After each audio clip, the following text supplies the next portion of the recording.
मैं झाला मानसिंह बोल रहा हूँ। राजपूतों के इतिहास में एक से एक स्वामी भक्त सैनिक हुए, किंतु झाला मानसिंह जैसा उदाहरण कम ही है। ये झाला मानसिंह ही थे जिनके कारण हल्दी घाटी के भीषण युद्ध में महाराणा प्रताप की जान बची। मुगलों की सेना से बुरी तरह घिरे महाराणा प्रताप की जान बचाने के लिए झाला मानसिंह ने अपने प्राणों की आहुति दी थी। राजस्थान के इतिहास में ये बलिदान अमर है। 16 मार्च 1527 जब खानवा के मैदान में बाबर और राणा सांगा की सेनाएं आमने सामने थी, तब इस युद्ध में राणा सांगा के सेनापति झाला अज्जाजी थे। वह उत्तर भारत की संयुक्त सेना के सेनापति थे। 16 मार्च 1527 को खानवा की युद्ध भूमि में झाला अज्जाजी राणा सांगा को बचाते हुए वीरगति को प्राप्त हुए थे। इसके ठीक 50 साल बाद जून 1576 को जिस प्रकार खानवा के युद्ध में झाला अज्जाजी ने महाराणा सांगा को बचाया था, ठीक उसी प्रकार से हल्दीघाटी के युद्ध में महाराणा प्रताप को झाला अज्जाजी जी के पौत्र झाला मानसिंह ने बचाया था। झाला मानसिंह का एक अन्य नाम झाला मन्ना भी था। झाला मानसिंह का संबंध बड़ी सादड़ी के एक राजपूत परिवार से था तथा इन्हें सादड़ी की जागीर प्राप्त थी। झाला मानसिंह के पिताजी का नाम राजराणा सूरतान सिंह झाला था। इनकी एक बहन भी थी जिनका नाम चंपाबाई झाला था तथा इनका विवाह महाराणा प्रताप से हुआ था।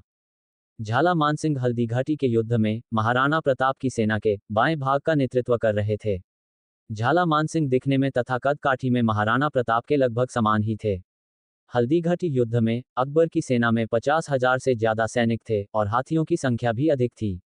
अकबर की सेना ने हल्दीघाटी के मैदान के पास ही खुली जगह में अपने खेमे लगाए थे और तब महाराणा प्रताप की हरावल सेना ने हकीम खान सूर के नेतृत्व में जबरदस्त आक्रमण कर अकबर की सेना में भगदड़ मचा दी थी।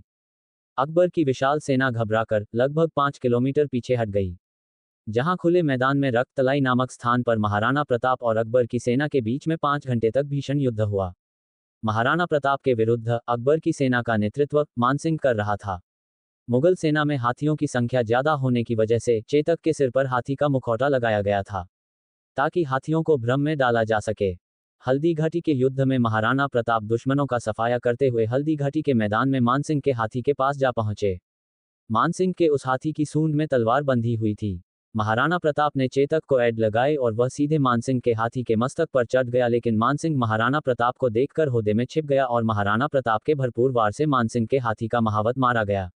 अपने सेनापति पर हमला होते देख मुगल सेना ने महाराणा प्रताप को उसी समय चारों तरफ से घेर लिया और हल्का जख्मी भी कर दिया। हाथी से उतरते समय चेतक का एक पैर भी हाथी की सूंड में बंधी तलवार से कट गया था।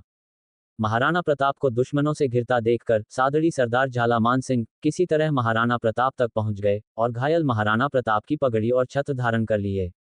इसके बाद उन्होंने महाराणा प्रताप को युद्ध की स्थिति से अवगत कराया और कहा कि हमने मुगलों की कमर तोड़ दी है, लेकिन वह संख्या में अधिक है, इसलिए संभवतः वह आपको हानि पहुंचा सकते हैं। झाला मानसिंह का निवेदन अपनी जगह बिल्कुल सही था, क्योंकि मुगल सेना का एकमात्र उद्देश्य तो महाराणा प्रताप को मौत के घाट उतारना था या फिर उन्हें जीवित पकड़ना था। इसके बाद झाला मानसिंह ने महाराणा प्रताप से निवेदन किया कि एक झाला के मर जाने से कुछ नहीं होगा, लेकिन अगर आप बच गए तो कई और झाला तैयार हो जाएंगे।